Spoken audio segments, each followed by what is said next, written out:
Hey guys, it's Mark. Thank you so much for joining me today. I am going to tell you something about fear and being scared to death and what you can do about it because there's unfortunately a lot of fear associated with buying properties and making those big, huge commitments. So today, that's what we're going to talk about. In fact, there's been a few things that have scared me, and what precipitated this, what kind of got me going on this, was somebody asked me last week, what was the scariest thing that ever happened? Someone asked a couple of questions last week that got me. One of them was, how much was the most money you ever lost? We'll address that in another video because it's hard to talk about.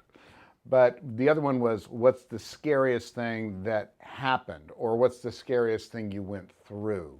They asked both questions. So I'll address that one today. We'll worry about the money thing later on. And if that's something that's interesting or you think might be helpful to you, hit that like button for me if you could, smash it. And also subscribe to the channel. It really helps and I appreciate it. Anyway, what scared me the most? One of the scary things that happened is Yuko and I bought a house in Compton. It was probably our fourth house, I guess. And Yuko at the time wasn't really going out to the houses with me all the time, but this one she did.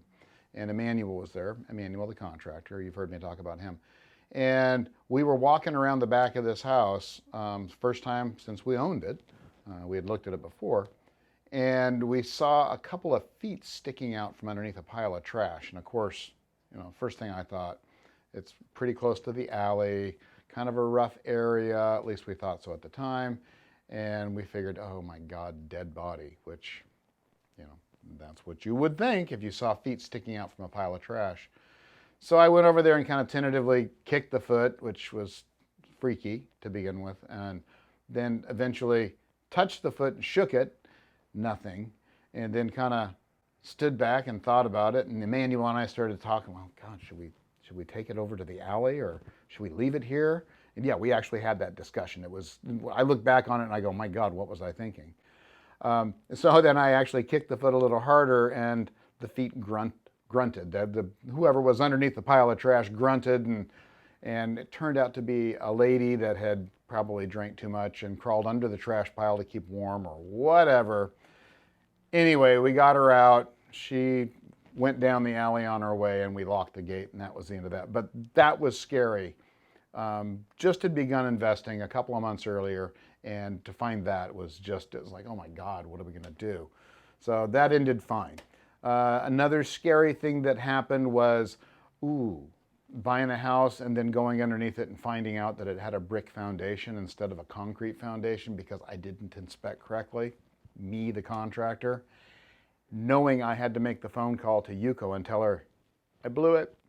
That was scary right there, but for a different reason. Anyway, she took it well. We ended up selling it. We made a good profit on it and everything worked out, like it often does with real estate if you buy it correctly to begin with. But the number one absolute scariest thing is pulling the trigger. I can't think of anything that scares me more than trigger pulling. And what that means is committing to buying a property, committing to signing a contract for construction, committing to someone purchasing the house, thinking that maybe a better deal is going to come around. Those are the things that scare you the most in investing. And I want you to understand, we'll address that fear right here, right now, so you guys don't have to deal with it as much as I did in the beginning. Keep in mind, when I first started this YouTube thing, it was music videos and kids doing silly crap. That's all it was. There was no useful information on there. And if there was, I wouldn't have known how to find it. I didn't turn on YouTube myself until a couple of years ago. Yes, true story. And now look at me, I'm everywhere today. But I had no idea how to even look for something like this. And the information that's available today from me and so many other guys out there that have been around for a long time and have made so many mistakes, it's just phenomenal what you can find right now. Just look for the people that you trust and the people that have been through it. I hate to say it, but people that haven't gone through bad times probably aren't your best source of information, because all they can do is tell you about how it's like, what it's like when it's good. So just a word to the wise. There's a lot of people out there that have done really well and done things very smart during this last economic boom, but there's a few out there that I can see that are now starting to crumble. So just be aware. Just be aware. It could happen to anybody, but it's more likely to happen to them. You want to know how to get past that fear. Preparation, guys. Preparation. Knowing what you're getting into. When we did our first couple of deals, it was by the seat of my pants. I had no idea, even as a contractor, I had no idea what it was going to cost to do certain things. I didn't know if I was making the right decision on the neighborhood. I didn't know if I was making the right offer on the house. There was not a lot of research materials available on the internet at the time. There was stuff available, but it wasn't as good as it is now. I think we had Redfin and a couple of other things that we could do research with, and talking to people. That's pretty much what got us through what we got through. But now you've got all these tools, and I've given you guys so many videos in the past too. There's 20 some odd videos here in YouTube because I just started a few weeks ago basically. And there's also 300 some odd videos on Instagram at Mark McMahon Real Estate that you can go look at that talk about all the things that I've learned over the years. But the one thing you have to do is be completely prepared. And by that, I mean, by the way, if you haven't seen it, I point it out every time, but the 40% rule, this video over here is something that's really important so that you can analyze your rentals. And I know I point it out on every video, but I want you guys to know that. I don't want you to forget it. It's really important. That'll show you how to analyze the rents and see how much it's going to cost you to own that rental. Getting back to analyzing a deal correctly so that you don't have to be scared. I want you guys to know the schools. I want you guys to know comps, meaning how much other houses are selling for. I want you to know how much rents are going for.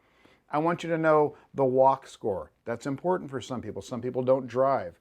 Is there public transportation? Does the house have central air? That makes a difference. There's so many things that you need to check off on your boxes as far as what this house has, what it needs. On top of that, you got to figure out what your cost of construction is going to be. You have to figure out what it's going to cost you to manage it, how much your capital expenses are. But if you know all of these things, if you go in armed with that information and you know those little questions that pop up in your head while you're sitting there scared to death to make that decision, it's like, I don't know if the rents really are $1,200. It's like, no, I know they're $1,200 because I've done the research. I don't know if the house is worth that much. Yes, I do, because I did the research and I know the house is worth $120,000. You guys will have all the tools you need to make decisions and be comfortable with your decisions if you do the correct research. It'll get easier as you go along, but what's really going to help you make decisions in the beginning, when it's the scariest, is being armed with all of that information that is vital for your peace of mind. Think about it.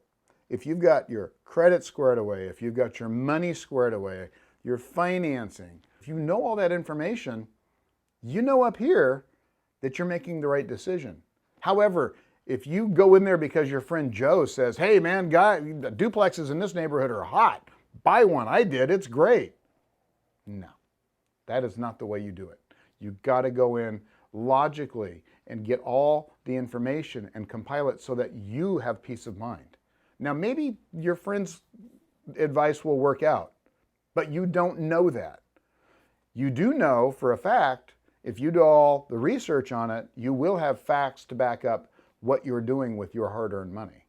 So make sure that you analyze everything correctly and take that fear away.